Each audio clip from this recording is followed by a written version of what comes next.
Good morning sa ating mga opo. Morning guys. No, so tayo? Beginner's guide dito sa opo.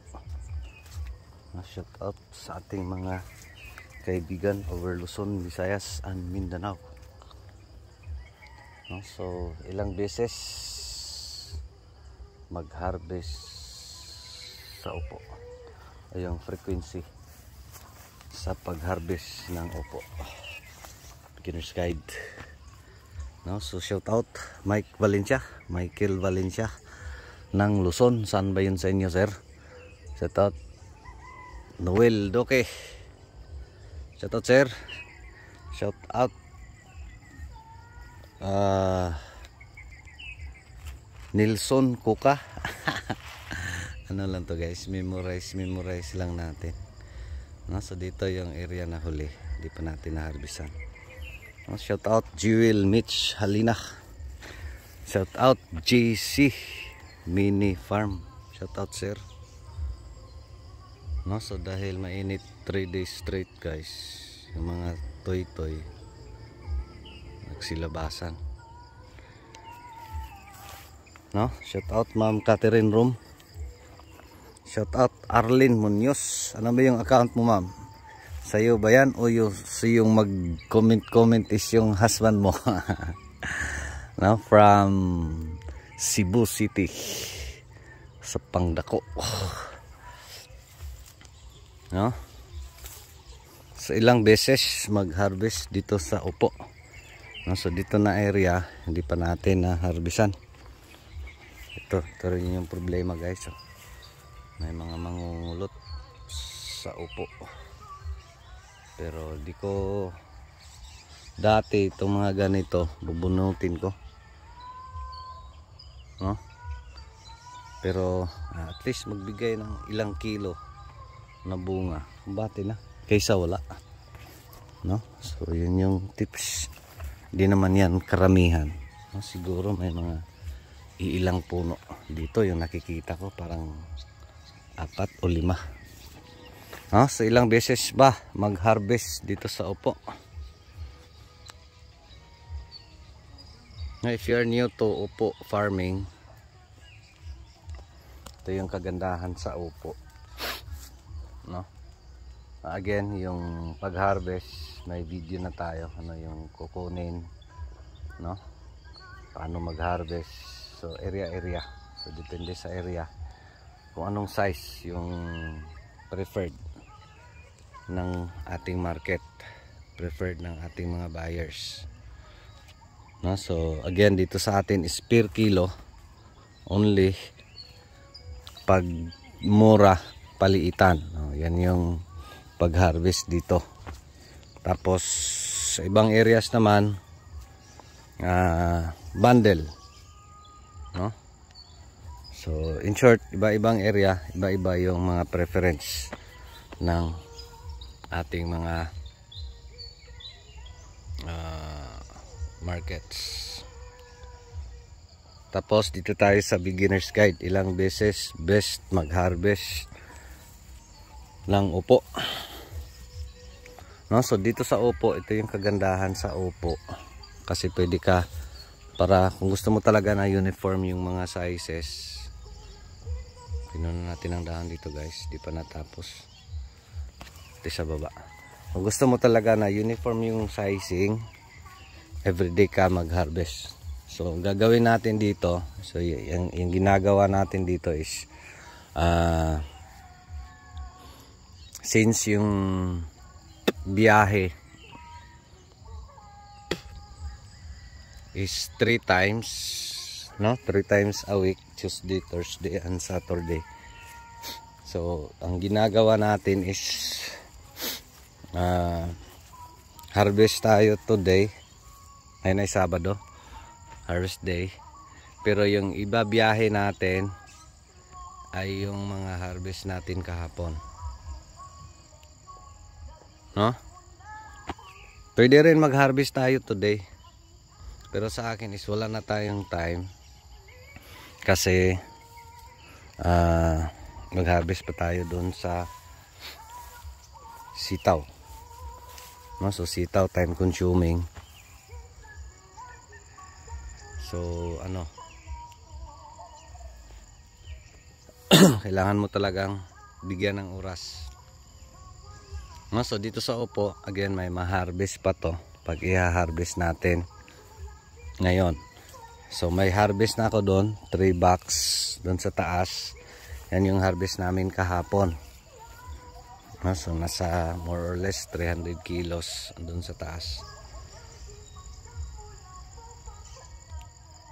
Daming mga nalalagas guys kasi grabe yung ulan.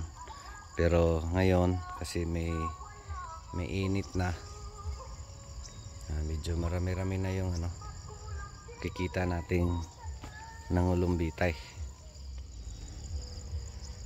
So tapos ilang beses ba mag-harvest? Again, size matters. Dito sa upo, pwede ka mag-harvest ng everyday para uniform yung size. So sa akin, gagawin ko para medyo lalaki-laki naman, lalampas ng 1 kilo, no? So yung harvestan ko is every other day. So harvest ako kahapon para ngayon. So bukas mag-harvest ako, no? Tapos since Tuesday na ang next biyahe, ngayon ay Sabado. So bukas yung i-harvest ko is para sa Tuesday na, no? So since Sunday bukas ako mag-harvest. So gagawin ko, ilagay ko lang diyan sa ilalim, di naman masira. If you're new to upo, walang hindi maano, basta di mo lang paarawan para hindi masunog. Ilagay mo lang diyan sa ilalim, sa lilim.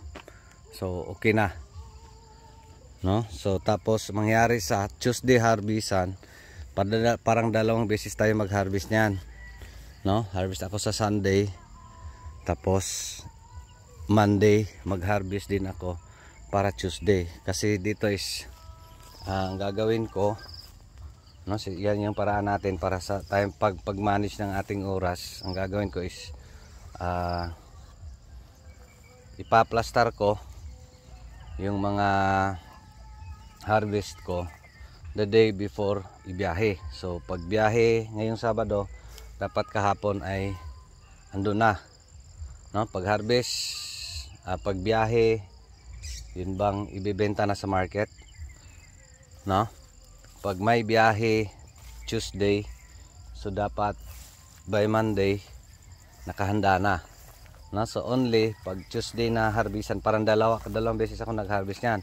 Nag-harvest ako sa Sunday at saka nag-harvest ako sa Monday, no? So next biyahe is Thursday. So sa Thursday na harvestan, sa Wednesday mag-harvest ako, no? Para Thursday. So yan yung ginagawa natin dito sa upo. Kasi napakadali lang i-harvest ang upo. Napakadali lang manguha. Napakadali lang nila kukunin, no?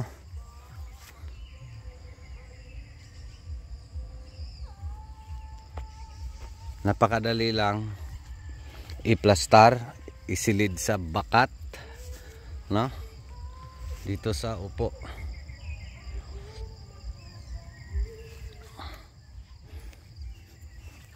Yan yung kagandahan dito sa upo. Pero again, yung tricks dito is yung pruning talaga. Pag gusto mo na everyday ka mag-harvest, iba-iba yung sizes. Pag may mga sanga dyan, everyday ka rin mag-pruning. So yan yung tricks. Bakit? Kasi yung everyday pino-pruning mo, kung gaano katagal mag-pruning ka, ganoon ka rin katagal mag-harvest. Kasi yung mga sanga ay yung mga bunga ay magdedepende yan sa yung pag-pruning, no? Kung kailan ka nag-pruning. Kasi yung pagputol mo dito, magbilang ka lang ng ilang days, no? Dito sa upo, madali lang. So again, 3 leaves. 3 to na tayo guys. 3 to. Or to 3 to 3 to 3. Yung ating pruning. Pag may bulaklak, 3. Pag puro bunga, 2. No?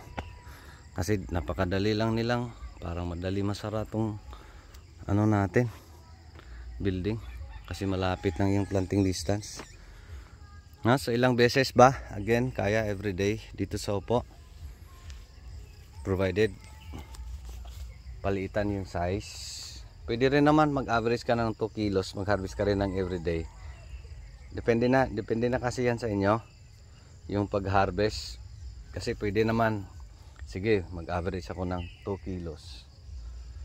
No? Actually, tansya lang naman yan. Wala naman tayong dalang weighing scale tuwing mag-harvest. Tansya lang. Na di mo kukunin pag hindi pa umaabot ng yung size preference mo. No? So, pwede everyday. Sa atin is every other day. Pero pag mag 3 days gap, so gagawin ko yung pagbiyahe, yung pagdala sa merkado. May yun bang harvest ako like this Tuesday. So mag-harvest ako bukas Sunday. Ngayon wala.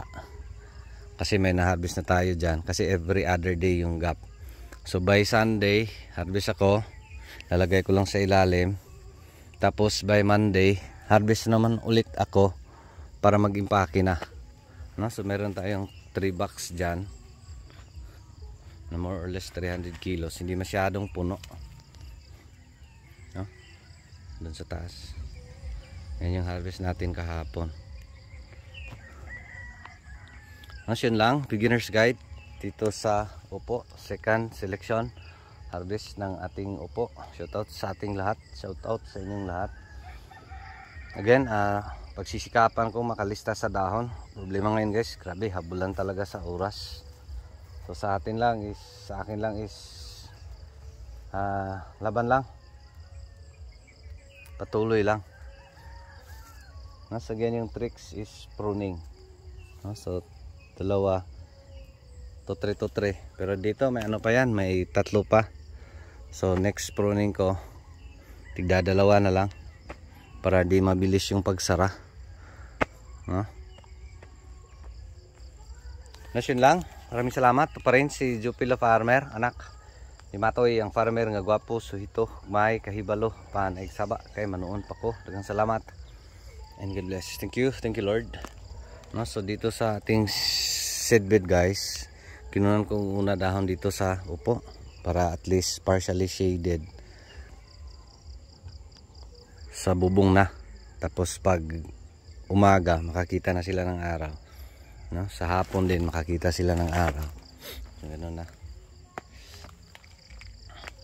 Tapos plano ko rin dito itong ampalaya. Kukunin ko siguro kasi grabing fungus.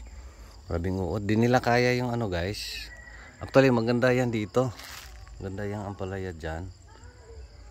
Pero yung fungus kasi once a week lang mag-spray sa upo. Di nila kaya. Grabing uod. So chances nito, yung mga sakit pupunta doon sa ating sili. Tsaka doon sa ating talong. Parang compromise na lang. Maganda tong ampalaya dito. Ito yung sinasabi ko na pag may tanim kang ampalaya, November up. So maganda. So God bless everyone. Thank you Lord. Happy New Year.